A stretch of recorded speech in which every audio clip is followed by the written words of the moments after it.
L'objet de cette réunion que nous avons organisée donc en commun, France Export Céréales et Arvalis, est d'aborder les questions de compétitivité des céréales françaises dans l'enjeu international donc par rapport à nos différents compétiteurs et suivant nos différents marchés. Le marché est à la fois très évolutif du point de vue de l'offre, comme ça a pu être démontré ce matin. Il y a sur le marché mondial de nombreux acteurs, et en particulier les deux acteurs les plus récents dans le commerce international, que sont les pays du bassin de la mer Noire, donc la Russie et l'Ukraine. Mais il y a aussi des changements au niveau de la demande, et en particulier pour les Français que nous sommes. Les marchés européens sont des marchés plutôt matures, ça veut dire qu'ils n'augmenteront pas beaucoup en volume, voire parfois ils diminueront en volume.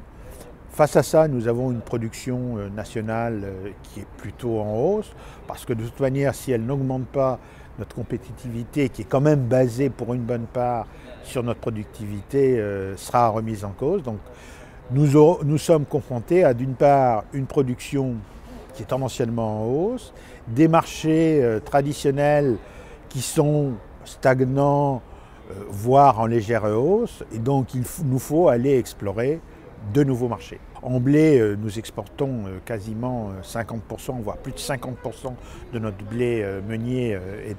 Notre blé est exporté hors de France. En blé dur, nous exportons aussi une part extrêmement importante. En maïs, nous exportons moins, mais nous avons un marché domestique qui est demandeur. Nous exportons moins en dehors de l'Union européenne, mais nous exportons par contre chez nos voisins de l'Union européenne.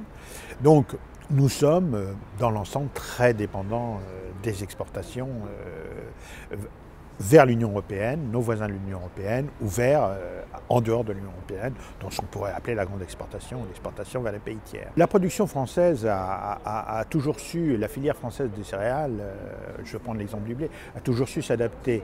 Si on remonte un peu dans l'histoire, jusqu'à la fin des années 80, une bonne partie de l'exportation vers pays tiers était l'exportation vers l'URSS. Donc, dont la qualité essentielle, c'était du volume par des prix le plus bas possible, sans critères qualitatifs. Avec l'implosion de l'URSS, ce marché a disparu brutalement et la filière française a dû s'adapter. Et elle a su s'adapter en améliorant la qualité. Aujourd'hui, on produit, les producteurs français mettent en terre plus de 95% de leurs blés qui sont des blés à destination alimentation humaine.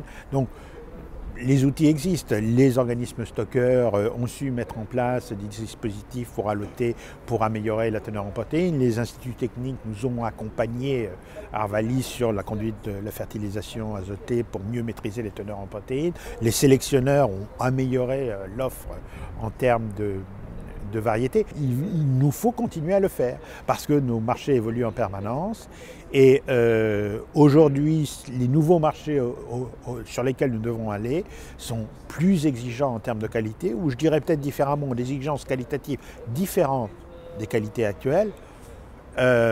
Et donc pour ça, il faudra y répondre. Il faudra que l'ensemble des acteurs se mettent autour de la table pour y répondre. Donc évidemment les producteurs, mais les organismes stockeurs, leurs fournisseurs, les semenciers, les instituts techniques, etc. L'enjeu de la production céréalière est un enjeu économique extrêmement important.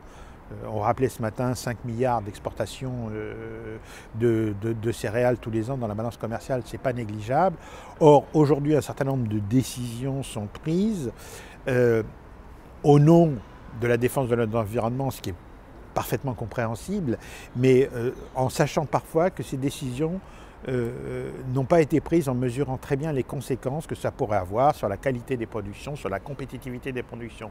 Donc, nous sommes parfaitement conscients qu'il faut prendre en compte les aspects environnementaux, et je pense que ça a déjà été fait, mais il faut aussi toujours penser à ses clients, et que nous ne vendrons pas à nos clients un environnement propre en France, parce que notre client qui est, je ne sais pas, en Irak, en Égypte, en Algérie ou au Maroc, lui, sa préoccupation, c'est sa préoccupation dans son pays.